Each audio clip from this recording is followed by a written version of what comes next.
Ed Browne, as you all know, was a very good person. He was a very good lawyer, and he was instrumental in assisting Caddick in achieving the success it has achieved. He was also a very good golfer. I personally enjoyed losing money to Ed every single time we played. On behalf of the board of directors, I want to express the condolences to the family and to tell them that Ed will be sorely missed. I knew Ed for over 30 years. We first met in Washington. He was working for the Mortgage Bankers Association and I was working for HUD. One of his jobs was to host regulatory compliance programs for the mortgage bankers. And these would be courses that were offered across the country. So we would start Monday morning in Atlanta, and then Tuesday was Dallas, and Wednesday was Denver, and Thursday was San Francisco. And these were all-day programs, which was very draining. So after going from 9 to 4 on the program, we would jump in cabs, head out to the airport, try and catch dinner, fly to the next city, get to bed, get up the next morning, do it all over again.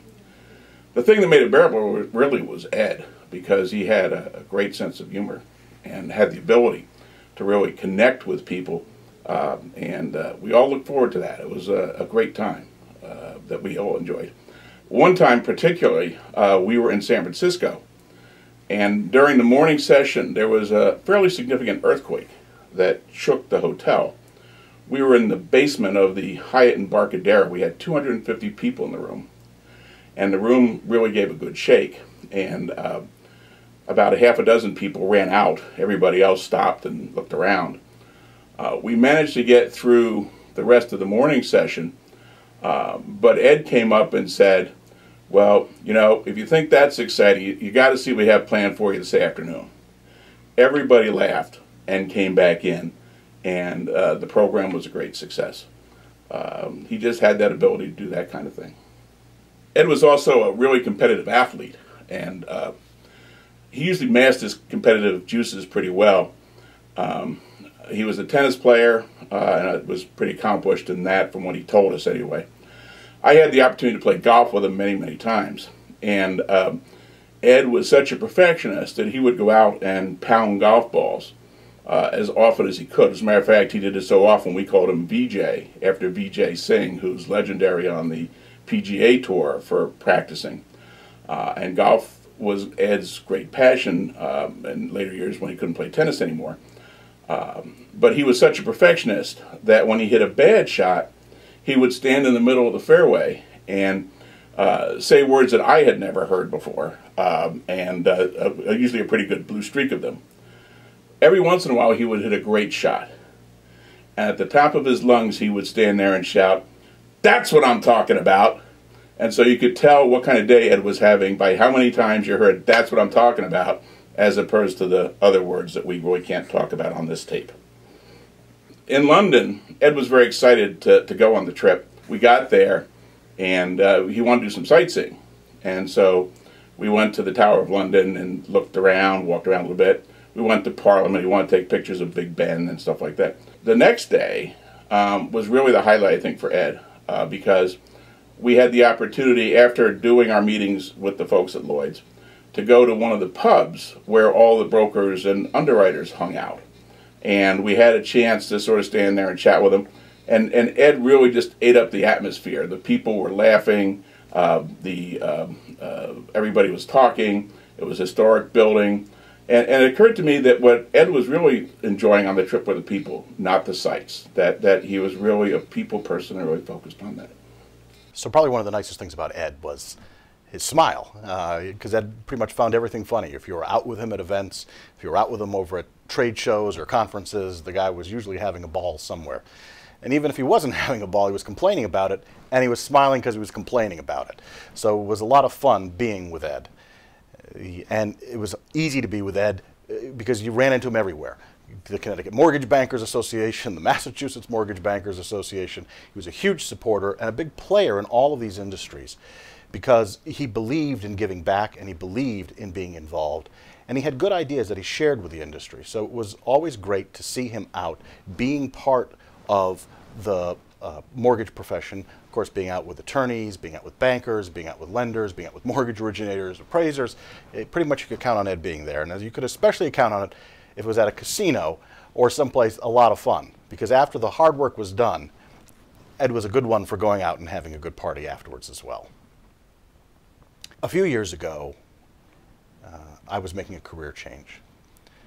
And it wasn't something I'd planned, and it wasn't something that I had expected to be coming up. But I was making this transition, and it was right before the holidays when the announcement had come down. And I would say that I was probably feeling a little conflicted. And it's interesting when these things happen, who steps up. When I think about Ed, I know that at that time, when I was feeling probably a little unsure what was going to happen with me, what I especially remember is that Ed knew what was happening. He reached out to me. He said, "Hey, Vince, let's just go for a drink." And we went, and we had a good time, and he let me talk a little bit. And it wasn't this Ed telling me that everything was going to be great. It was just Ed saying, "I'm going to reach out and be a friend to you." And at that time, that's really what I needed. It made all the difference to me that he was taking time to say, "I'm here for you. I'm going to be a pal for you." I will never forget Ed's sympathy, his empathy, and the friendship that he extended. He came to my house that year for Thanksgiving, and we had a wonderful time. I was so pleased that he was able to come and be with us that year.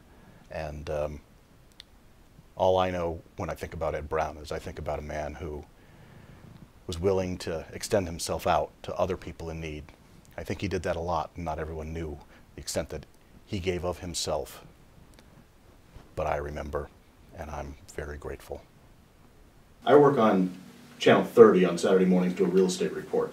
Ed loved women, and I was fortunate that many of the people that I work with on that station are quite beautiful women reporting the news. Ed's prime mission, whenever he met me, was to ask about how he was going to meet these beautiful women anchors. Unfortunately, he never did achieve that goal, in large measure because every time I had an opportunity to do it, to bring him in and introduce him, he was off playing golf. I guess Ed knew what his priorities were. So Rich Hogan and I both had the opportunity to report to Ed, actually for our whole careers here at Caddick. Rich for 15 years, myself for 14.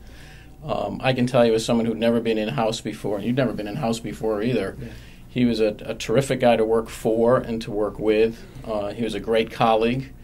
And the thing I liked most about him was there was always a sense of humor with Ed, whether it was on the golf course, and I know you've had some stories with him on the golf course, or just around the office. Yeah, Ed was a great colleague, a great friend.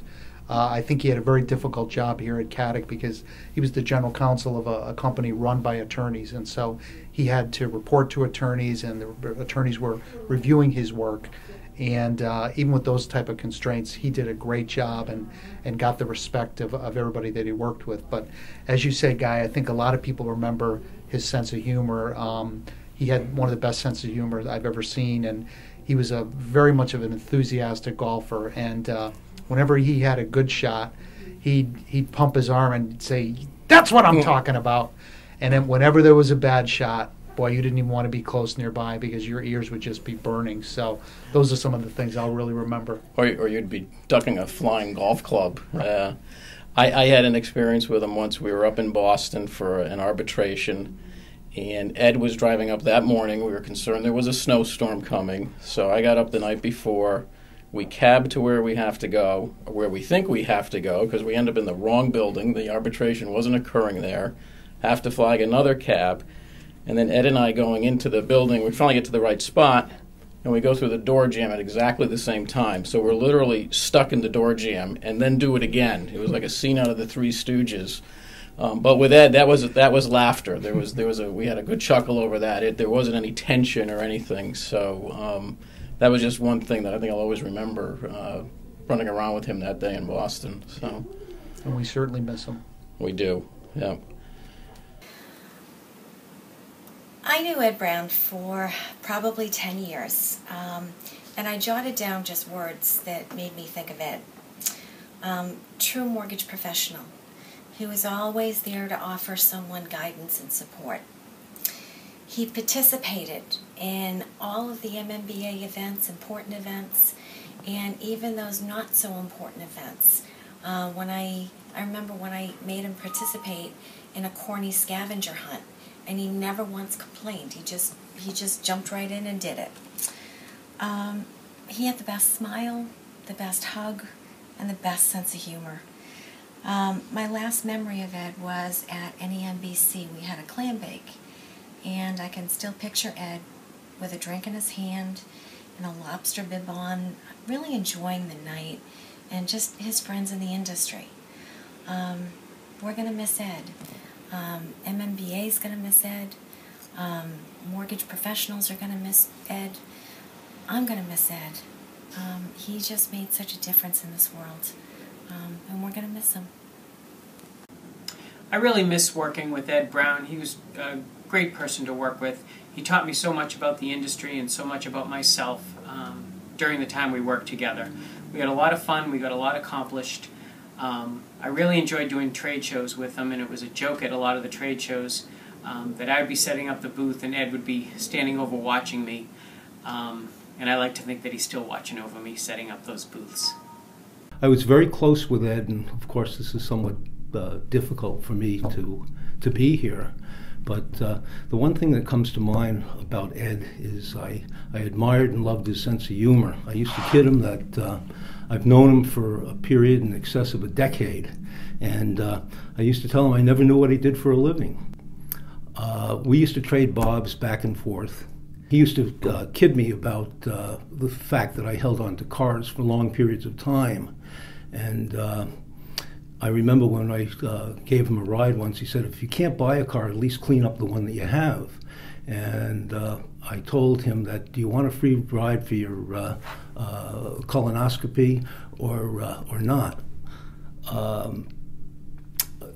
What intrigued me about Ed was his ability to handle so many meals in a row. He would tell me that, well, tonight I'm at the Hawthorne Inn. Tomorrow I'll be down at the Union League for a Connecticut Mortgage Bankers Association meeting. Then I'm going to be at the AquaTurf on Friday, and I'll be playing golf on Saturday and Sunday up in Massachusetts. And I would say to him that, if I could learn how to play golf, I could certainly have your job. Ed was a great guy. He was a wonderful person, and I'm going to miss him an awful lot. Thank you. I knew Ed for many years before he came to Caddick, but I really never spent any time with him until the day he traveled up here to interview for his job as general counsel. Ed spent the better part of the day meeting with Rich Patterson and me. And as you can imagine, it was a pretty long and serious day. On our way back to the airport for Ed to catch his flight, we stopped outside the airport and got an ice cream cone.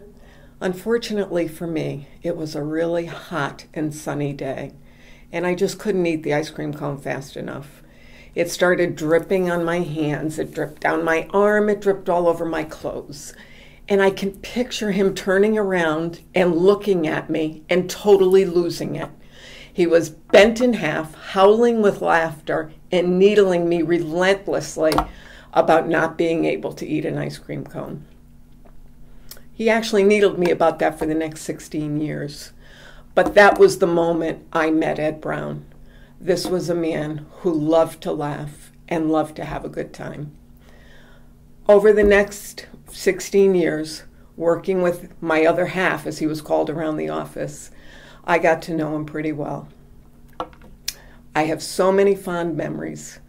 I remember his love for his sons, his passion for democratic politics, his seriousness about his golf game, and how much he enjoyed a good cocktail. But what I will really remember is that wonderful, infectious laugh and his sense of fun. Hole of the Arcadian 9 here at the Kierland Golf Resort. The management has just renamed this the Downtown Ed Browne Memorial Hole, and we have an eyewitness to the events that led to the naming of that hole here. Ed Claffey is going to talk about it. Yes. Ed was not afraid. He went after things. And when he found out a month and a half before we were playing here that they rented Segways, he was determined to battle the Segway. And on this very hole here, this hill is where we cut Ed off and put him back on a golf cart. And he was a great sport about it. And we've told thousands of people the story about man versus machine here on the 6th hole, in which unfortunately Ed had to give in, but he was a great sport, and you know, we miss him, and you know, we love him. But you know what? He's with us here today. It's sun shining, and Ed, we've got fond memories of you, pal. Right here.